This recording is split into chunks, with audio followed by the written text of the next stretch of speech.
નમસ્કાર, આપ જોઈ રહ્યા છો નેશન પ્લસ ન્યૂઝ. હું છું આપની સાથે હેતલ ભગત. વલસાડ જિલ્લા પોલીસે એલસીબી, એસઓજી સહિતની અલગ અલગ ટીમો બનાવીને વધુ તપાસ હાથ ધરી છે. વલસાડના પારડીના બાલદા જીઆઈડીસીમાં અવાવરૂ એપાર્ટમેન્ટમાં ગ્રાઉન્ડ ફ્લોર પરથી મૃત હાલતમાં મળેલ કિશોર અતુલ સેન પારડીનો જ રહેવાસી હોવાનું સામે આવ્યું છે.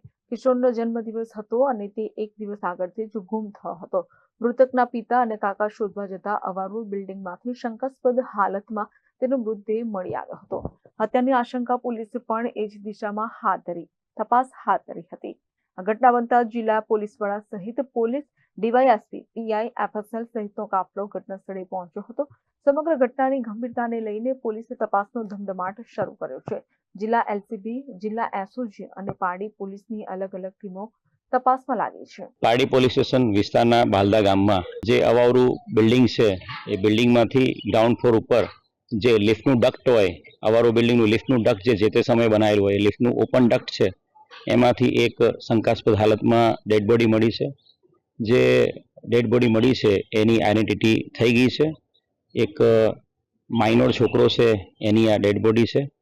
એના પિતા દ્વારા એની આઈડેન્ટિટી કન્ફર્મ કરવામાં આવ્યું છે અને એફએસએલ અને ડોગ સ્ક્વોડ તમામ ટીમો બોલાવી લેવામાં આવી છે. DYSP, PI, Pardi police station, PI crime branch, SOG તમામ કાફલો ઘટના સ્થળે છે.